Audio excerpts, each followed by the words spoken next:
Dhe shumë faleminderit për ftesën. Është kënaqësi t'ju kem në emisionin tim dhe të flasim së bashku se çfarë është jeta e një ambasadori. Si është jeta e një ambasadori? Si është koha e punës së një ambasadori dhe natyrisht në faktin që ju keni një karrierë shumë të gjatë në shërbimin e jashtëm, siç quhet shërbimi diplomatik, kam fatin të sjellim përmes bisedës edhe episode, momente të veçanta nga karriera juaj, momente nga ato që kanë lënë një shenjë apo një gjurmë në memorien tuaj. Edhe njëherë shumë faleminderit për interesin tuaj dhe që më jepni mundësinë të bisedojmë për këtë temë. Jeta e një ambasadori në përgjithësi një diplomati është një jetë shumë interesante, është një jetë shumë e bukur.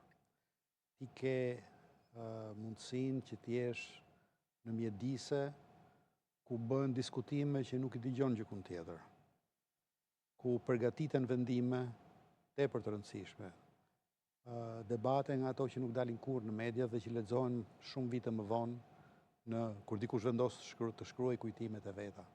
Por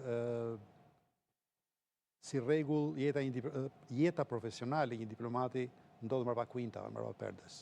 Sepse kjo është diplomacia. Në çdo rast është instrumenti ndërmjet të cilit shtetet bashkëveprojnë me njëri tjetrin, zgjidhin problemet, sigurisht që gjithmonë ka probleme midis shteteve, përgatisin të ardhmen, koordinohen si do veprojnë në raport me një organizatë të një shtet tjetër, dhe t'jesh pjesë e këtij mekanizmi është në vërtet një gjë shumë e bukur.